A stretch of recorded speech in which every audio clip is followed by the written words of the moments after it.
सुप्रभात बच्चों। आज हम अगला जो प्रश्न प्रकार है सही और गलत देखने वाले। तो देखो यहाँ पे आपको कथन के सामने सही और गलत का चिन्ह लगाना है। तो पहला प्रश्न है, रेल स्थानक में एक प्लेटफॉर्म से दूसरे पर जाने के लिए सीढ़ियाँ बनी है। तो यहाँ पे ये विधान क्या है, सही है। दूसरा देखो, रेल स्थानक में सफाई की कोई व्यवस्था नहीं है। तो ये विधान क्या है, गलत है। आगे, प्लेटफॉर्म पर जाने के लिए सुरक्षा द्वार में से जाना होता है। ये क्या है, सही है। टिकट संग्राहक यात्रियों के टिकट की जांच कर रहा है। ये क्या है, विधान सही है। आगे देखो, ऋत्विक अपने पिता के साथ मेला देखने जाना चाहता था। तो ये क्या है, गलत है। परी ने ऋत्विक की परीक्षा ली। ये विधान क्या है, सही। ऋत्विक को रास्ते में एक लाल रंग की पोटली मिली। ये विधान सही है। ऋत्विक ने पोटली खोलकर देखी। ये विधान क्या है, गलत है।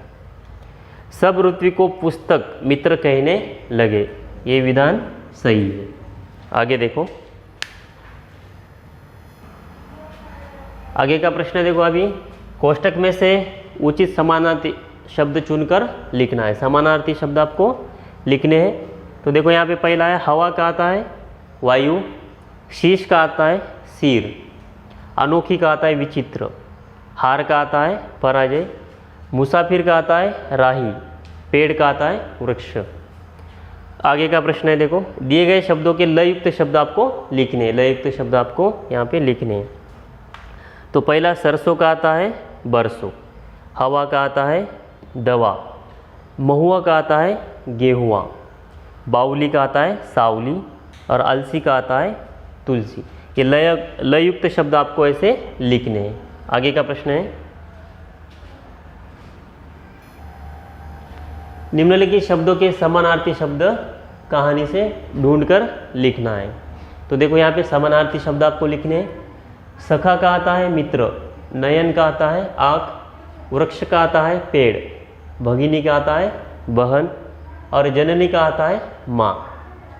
आगे का प्रश्न है, निम्नलिखित शब्दों के विरुद्धार्थी शब्द लिखो। विरुद्धार्थी शब्द आपको लिखने, उसे विलोम शब्द भी कहते हैं। जीवन का है मृत्यु, दोस्त का है दुश्मन, सुबह का आता है शाम और दूर का आता है पास, जागना का आता है सोना और बड़ा का आता है छोटा। ये विरुद्धार्थी शब्द। अब आगे का है, शब्दों के बहुवचन रूप लिखो। इन शब्दों के आपको बहुवचन रूप लिखने हैं। पोटली का पोटलियाँ, परीक्षा का परीक्षाएं, लड़का का लड़के, पुस्तक का पुस्तकें, आँख का आता है आँखें, परी का आता है परियाँ। ऐसे आपको बहुवचन शब्द आपको लिखने हैं। आगे का प्रश्न देखो,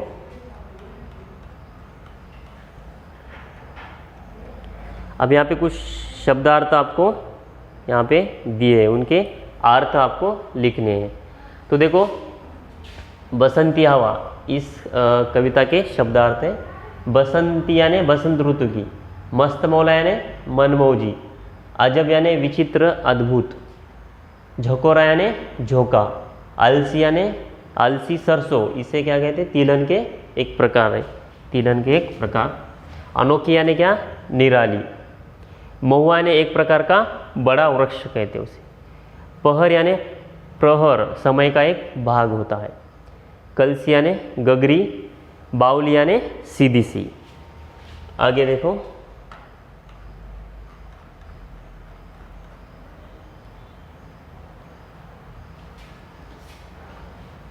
रोशनी प्रकाश, मखमली यानी रेशमी कपड़ा, हैरान यानी चकित, पोटली यानी छोटी गठरी, दृष्टि यानी नज़र, राहगीर यानी यात्री, तेज यानी प्रखर।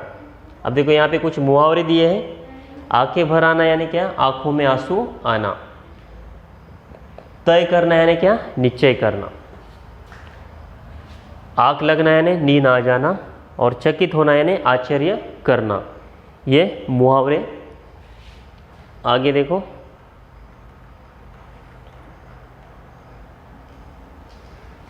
जान पर खेलना यानी प्राणों की परवाह न करना। ठहाका लगाना यानी जोर से हंसना। मन महसूस कर रह जाना यानी कुछ न कर पाना। फूला न समाना यानी अत्यधिक खुश होना। दंग रह जाना यानी आश्चर्यचकित होना। आंखें दिखाना यानी गुस्सा होना। अब यहाँ पे कुछ कहावतें हैं। गंगा गए गंगादास, जमुना गए जमुनादास यानी अवसरवादी। आगे, नाच न जाने आंगन टेढ़ा, अपना दोष छिपाने के लिए औरों में कमी बताना। तो ये कहावतें। तो देखो आज हमने सही और गलत और समानार्थी, विरुद्धार्थी, मुहावरे और कहावतें, ये प्रश्न प्रकार देखा है। इसे एक बार फिर से लिखकर उन्हें याद कीजिए। ठीक है, ओके।